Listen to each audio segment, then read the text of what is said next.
Hello. Magandang araw sa ating lahat. Ito na naman po ang inyong chismosong bayan, si Don Pipot.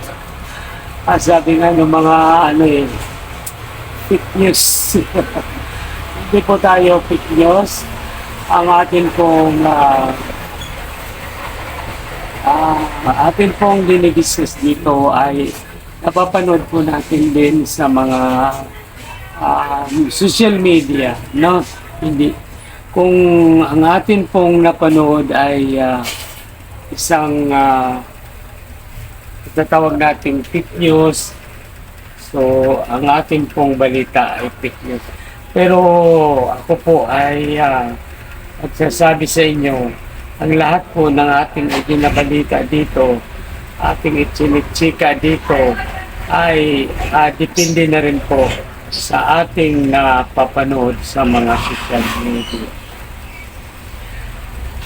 Tulad dito mga kaibigan, meron tayong pag-uusapan.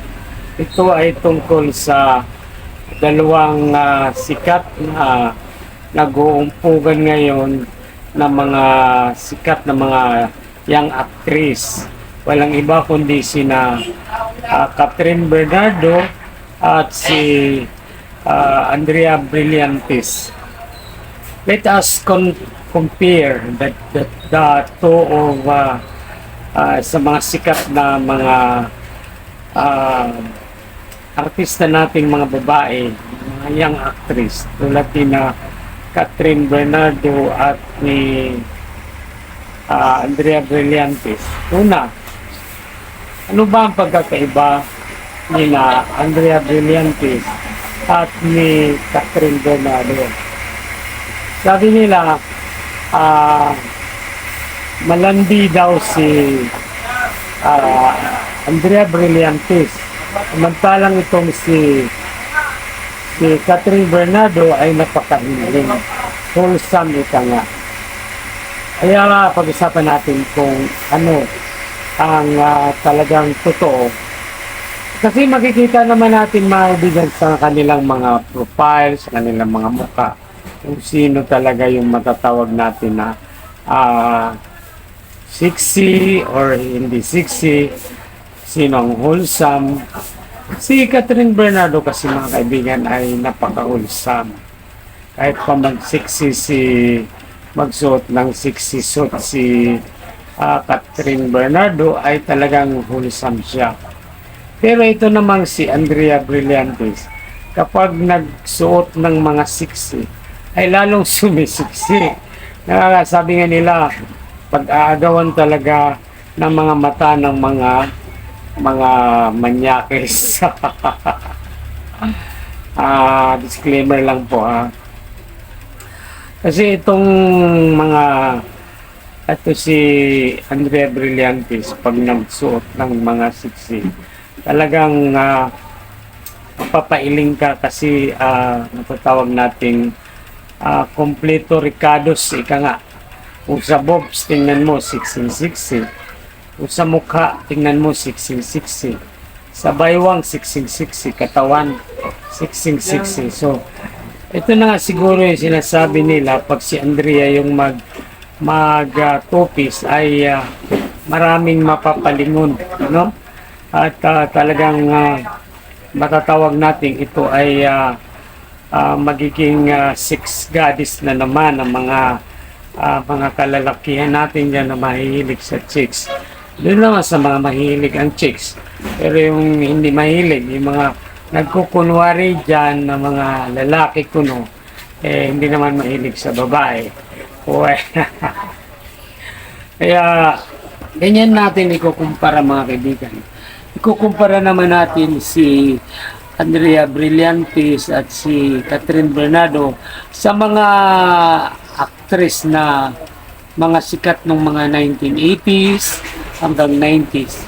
Itong si Andrea Brillantes ay masasabi natin ito ay ang si Usang. Itong si Usang, si Rosana Rusis. Ito yung magiging Rosana Rusis pagdating ng panahon. Sa panahon ito, kapag magkaedad yan si Andrea Brillantes, ay baka magiging katulad siya o susunod siya sa yapak ah, ni Rosana Roses. Alam naman natin kung sino to si Rosana Roses, yung patikim ng pinya. At ito naman si Catherine Bernardo, masasabi natin ito ay susunod sa yapak ni Delma Santos, sino pa ba itong mga wholesome na Judy Ann Santos, yung mga wholesome na actress noong mga panahon ng mga 80s hanggang 80s. Diba? Kaya, kung pagbabasihan natin talaga, makikita natin kung sino yung sexy at sino yung wholesome. So, ngayon po makikita talaga natin na si Catherine Bernardo ay matatawag natin very wholesome.